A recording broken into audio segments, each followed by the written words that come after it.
आज देश में गहमा गह में सुप्रीम कोर्ट में 5 सदस्यीय खंडपीठ जांच कर रहा है और प्रत्येक दिन देश के सभी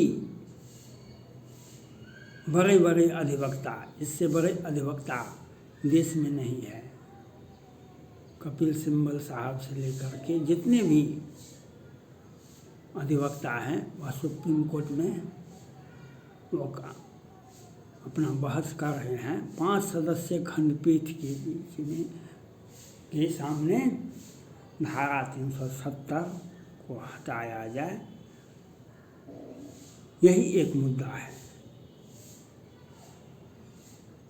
हमको भी दाबी है कि हम भी वकील हैं, हमको भी दाबी है कि हम भी वकील हैं। मैं सुप्रीम कोर्ट के माननीय मुख्य न्यायाधीश और सुप्रीम कोर्ट के ऑनरेबल सभी जज साहब से अपील है कि देश को बताने का प्रयास करें। जो संसद से पारित कानून पास हो गया 5 वर्ष 10 वर्ष 2 वर्ष पहले, उसको पर सुनवाई करने का अधिकार आपको किस एक्ट में है? संविधान में है कि कहाँ पर है? किस एक्ट के तहत आपको सुनवाई करने का अधिकार है? सुप्रीम कोर्ट को कौन सा एक्ट के तहत आपको सुनवाई करने का अधिकार है? देश की सार्वभौम सत्ता, देश को चलाने का अधिकार सिर्फ और सिर्फ लोकसभा को है, राज्यसभा को है, महामहिम राष्ट्रपति जी को है। देश को चलाने का अधिकार सिर्फ लोकसभा, राज्यसभा और राष्ट्रपति जी को है। वह संसद से पारित कानून हो गया, कब 19 में हुआ कि 20 में हुआ कि बहुत सारे एक्ट पास हो, बहुत सारे संशोधन होते हैं, कानून बनता है, पास हो जाता है। उस पर आपको विचार करने का क्या औचित्य है?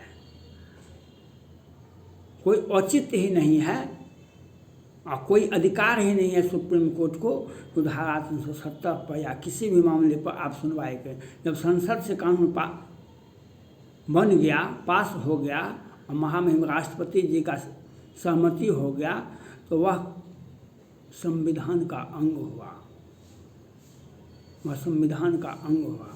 उस पर आपको किस एक्ट के तहत आप सुनवाई कर रहे हैं? एक बात। दूसरा बात, आज देश के गृह मंत्री जो हैं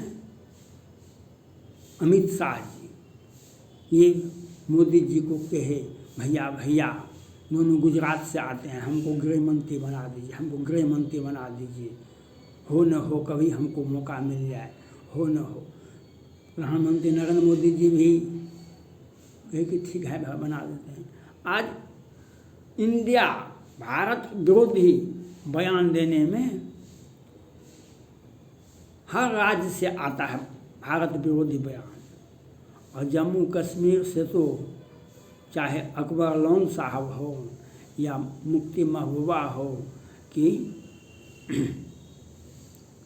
फारूक अब्दुल्ला साहब हो, लेकिन गृह मंत्री का ये अधिकार है। गृह मंत्री को प्रधानमंत्री के साथ अगर अच्छा संबंध है और आप मजबूत होते हैं, लेकिन एक भी भारत विरोधी बयान दिया जाता है, लेकिन एक भी FIR ये नहीं करते हैं। किसी भी नागरिक को भारत विरोधी बयान देने का अधिकार नहीं है। किसी भी नागरिक को भारत में रह करके भारत विरोधी बयान नहीं दे सकते हैं, किसी भी परिस्थिति में नहीं दे सकते हैं। आज भारत विरोधी बयान खुल्लम खुल्ला लोकसभा से में भी दिया जाता है, लोकसभा के बाहर भी दिया जाता है, सड़क पर भी दिया जाता है, सदन में भी दिया जाता है, जम्मू कश्मीर में दिया जाता है, दिल्ली में भी दिया जाता है, पूरे भारत में भारत विरोधी बयान दिया जाता है और एक भी FIR नहीं होता है, एक भी FIR नहीं होता है। भारत विरोधी बयान आप नहीं दे सकते हैं। किसी भी कोई भी व्यक्ति कितना भी बड़ा हो, भारत विरोधी बयान नहीं दे सकते हैं। लेकिन गृह मंत्री अमित शाह जी एक भी FIR नहीं करते हैं। वे एक भी FIR, आंतरिक सुरक्षा का मामला उनके पास में है, वह लेकिन कुछ करते नहीं हैं। अब बहस की बात है तो कहीं से भी कोई अधिकार नहीं है। और जब संसद, जब राष्ट्रपति जी, प्रधानमंत्री जी संसद पास किया, अगर आपने किसी परिस्थिति में आपने रद्द कर दिया तो क्या हो जाएगा?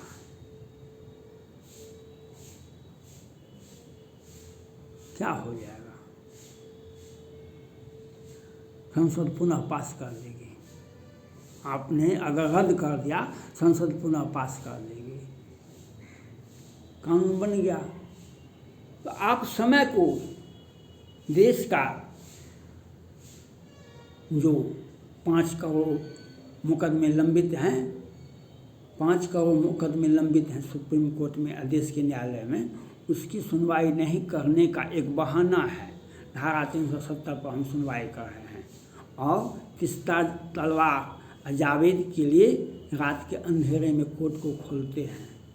प्रधानमंत्री जी नरेंद्र मोदी जी ने कहा सुप्रीम कोर्ट से जो बहुत सारे मामले हैं उसका निपटारा कीजिए, उसकी सुनवाई कीजिए। तो कहा कि नहीं, हम देश की जनता के लिए बैठे हुए हैं, देश की जनता को सुनना है।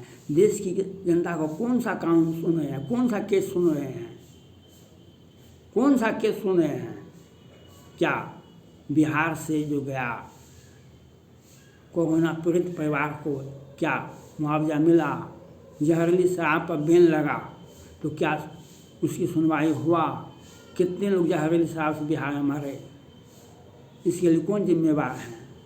जातिगत जनगणना के लिए आप बार बार सुनते हैं और पहले सुनवाई किए, फिर हाईकोर्ट को आदेश दिए, हाईकोर्ट फिर सुनवाई किया, फिर उसको हाईकोर्ट की जजमेंट को रोकने के लिए सुप्रीम कोर्ट में याचिकाएं बिहार से दायर की गई, लेकिन उसकी सुनवाई नहीं हो रही है। सिर्फ और सिर्फ लखीमपुर खीरी कांड के आशीष मिश्रा को जमानत हो जाता है, पूजा सिंघल का जमानत हो जाता है, मनीष सिसोदिया का जमानत नहीं होता है। सैकड़ों और पूजा सिंघल के दूसरे हस्बैंड को अग्रिम जमानत हो जाता है। और 2020 में बिहार के मुख्यमंत्री पर हत्या का मामला दर्ज है, वह सुनवाई क्यों नहीं हो रही है? और प्रभुनाथ सिंह का मामला एक महीने के अंदर में सुनवाई हो गया, समाप्त हो गया, जजमेंट भी आ गया। और बिहार सरकार ने हलफनामा दायर करके कहा, बिहार सरकार ने हलफनामा दायर करके कहा 97 आदमी, 97 व्यक्ति को बिहार सरकार ने छोड़ा है। लेकिन आनंद मोहन के विरोध में याचिकाएं दायर की गई और सुनवाई भी हो रही है, सुनवाई भी होगी। यह बहुत सारे मामले हैं देश में। आज पश्चिम बंगाल में कितनी याचिकाएं सुप्रीम कोर्ट में लंबित है, बिहार से कितनी लंबित है, महाराष्ट्र से कितनी लंबित है, मणिपुर का मामला लंबित है, और बहुत सारे व्यक्तिगत मामले, बहुत सारे राज्य के मामले लंबित है, उसकी सुनवाई नहीं हो रही है। लेकिन धारा 370 पर जिसको आपको अधिकार ही नहीं है वह सुनवाई हो रही है। अगर आपने सुनवाई किया, जजमेंट दे भी दिया, रद्द कर भी दिया, संसद से पास पुनः हो जाएगा। धारा 370 को क्यों रखा गया? महाराजा हरि सिंह ने पहले नहीं की घोषणा किए, बाद में घोषणा किए, तो कितने रियासत मिल गए, उन पर काहे न सुनवाई करते हैं? जम्मू कश्मीर पर वह धारा 370 इसलिए लगा दिया गया था जो ज़्यादा बवाल नहीं हो, ज़्यादा बवाल नहीं हो। उसको तत्कालीन परिस्थिति में नेहरू जी लगाए, समय बदला, और कोई भी कांग्रेस पार्टी की सरकार हो कि बीपी सिंह की सरकार हो, चंद्रशेखर सिंह की सरकार हो कि देवेगौड़ा जी की सरकार हो कि इंदु कुमार गुजराल की सरकार हो कि मनमोहन सिंह की सरकार हो, सबों ने कहा जम्मू कश्मीर हमारा भारत का हिस्सा है, सबों ने कहा। और श्रीमती इंदिरा गांधी ने तो पाकिस्तान को 2 भागों में बांट के दिखा दिया, जो पाकिस्तान हमसे क्या लड़ेगा। और पाकिस्तान के परस्ती लोग याचिकाएं दायर करते हैं सुप्रीम कोर्ट में, और ये कहते हैं जो मुख्यमंत्री भी रह चुके हैं, जो भारत को पाकिस्तान से बात करना चाहिए, भारत को पाकिस्तान से बात करने से हमको मालूम, हमको यह होता है कि प्रधान गृह मंत्री अमित शाह जी कमज़ोर व्यक्ति हैं। उनको FIR उसी वक्त करना चाहिए जब भारत विरोधी बयान कोई भी व्यक्ति देगा तो उस पर FIR होनी चाहिए, उनकी गिरफ्तारी होनी चाहिए। नासिर मलिक का केस पर वह 4-5 सैनिक अधिकारियों के हत्या किए, तो उस केस की सुनवाई नहीं होती है। जम्मू कश्मीर में पंडितों की क्या लाख पंडितों को काटा गया, क्या लाख पंडितों को वहाँ से भगाया गया, उसकी सुनवाई नहीं। सुप्रीम कोर्ट कहता है जो ये बहुत पुराना मामला है, पुराना मामला है, तो उस पुराने मामले को तो सुनने के लिए आप बैठे हुए हैं। जब प्रभुनाथ सिंह की सुनवाई हो सकती है तो आप उसको भी सुनना पड़ेगा। लेकिन हमको मन में जिसकी जैसी भवतवता तैसे मिले सहाय, आप न आप ही आप वहाँ चले जाए। आप ज्वलंत मुद्दे को जनता का ध्यान भटकाने के लिए खट्टे अंगूर कौन खाए, खट्टे अंगूर कौन खाए, उस बड़े बड़े मुद्दे से बचने के लिए धारा 370 पर बहस हो रही है। और जो अधिकार सुप्रीम कोर्ट को नहीं है, संसद से पास कानून 19 का हो या 20 का हो या 50 साल पहले का हो, उस पर आप चुनौती नहीं दे सकते हैं। संसद पुनः संशोधन कर सकती है, संविधान में संशोधन की व्यवस्था है। हम संशोधन कर, लोकसभा ही कानून बनाती है, लोकसभा ही संशोधन करती है, आपको कोई अधिकार नहीं है। थैंक्स।